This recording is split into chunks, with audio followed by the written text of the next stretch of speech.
Roseli, mais uma vez obrigado pela tua presença. O microfone é teu.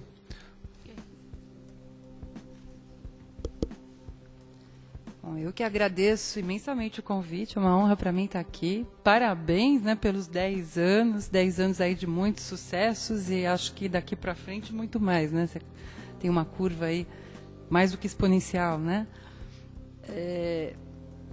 Como vocês viram lá no meu currículo, eu sou politécnica, não é? Então, tenho me envolvido muito em projetos de educação, porque num primeiro momento eu tive que me descobrir como educadora dentro da universidade, né? O que é ser educadora na universidade nos tempos de hoje. Até pouquíssimo tempo atrás, quer dizer, eu estou numa área que ela é cruel, né? Por causa da evolução das tecnologias eletrônicas, o mundo mudou muito e a gente está vivenciando toda essa transformação, né? Eu me lembro até o dia que a minha avó, eu estava sentada, vocês vão descobrir a minha idade agora, eu estava sentada na frente da televisão com a minha avó, que tinha nascido em 1900, e agora ela já foi para outro planeta, e aí ela falou assim para mim, no dia que o homem pisou na Lua, né, então estavam transmitindo, ela, meu Deus, olha isso daqui, como enganam a gente nessa caixinha, né? Isso eu nunca mais esqueci. E outro dia eu tive a oportunidade de conversar com o Buzz Aldrin, e aí eu perguntei para ele, foi verdade mesmo que você pisou na Lua? Porque a minha avó falou que não era. Mas a gente vem vivenciando uma série de transformações, e hoje a gente nem sabe como é que a gente vivia sem o telefone celular, né? Sem a TV colorida, né? Porque eu nasci na época da TV preto e branco, agora a TV digital, a realidade virtual, a realidade aumentada e tantas tecnologias, etc., que quando a gente passa a utilizá-las fluentemente, a gente não imagina como é que era, né, a época que a gente não as tinha. E na engenharia elétrica, isso é mais cruel ainda, né? Quando eu entrei na engenharia elétrica, na Poli, no primeiro ano inteirinho, eu não botei a mão num computador. Só a partir do finalzinho ali do primeiro ano que a gente começou, era só o terminal lá do lado de fora, e o computador, na verdade, estava lá dentro, né?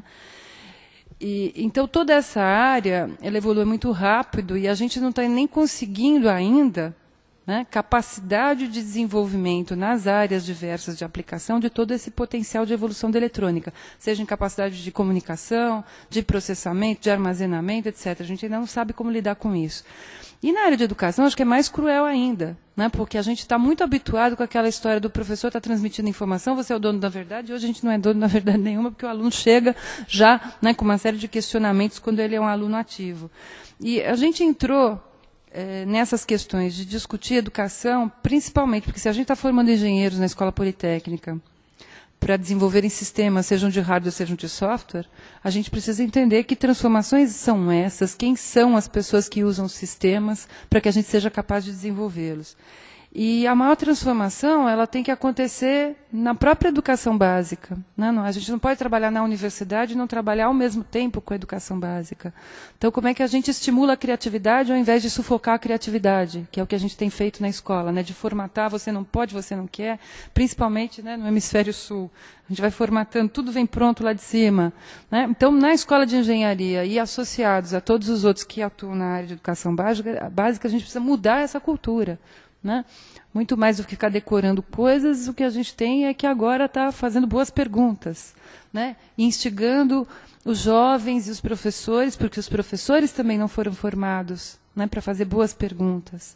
A gente foi formado para estar olhando ali o que está ali, qual que é o conteúdo, né, que eu tenho que dar. Então, eu acho que isso é uma mudança toda de comportamento.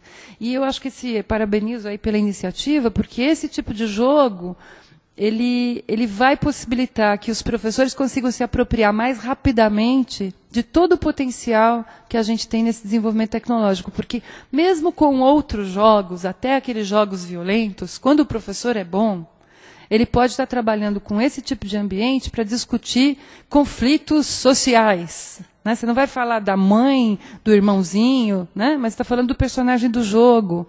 E você pode estar trabalhando com temas violentos utilizando o jogo violento. Então, mesmo uma porcaria, né? Como já dizia a Mirna, mesmo uma porcaria pode ser, né, uma ferramenta de educação se eu tenho um bom professor.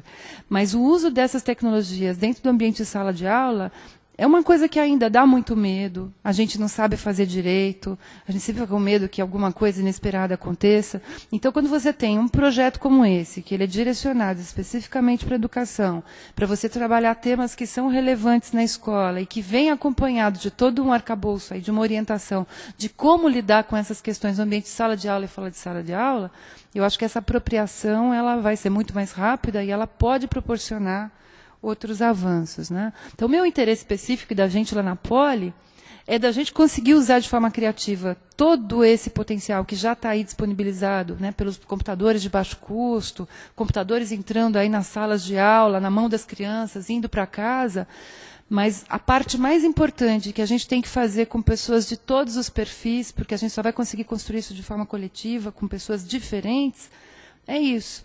Né? Como é que a gente consegue usar todo esse potencial tecnológico a favor dos propósitos educacionais, pedagógicos, que têm intencionalidade?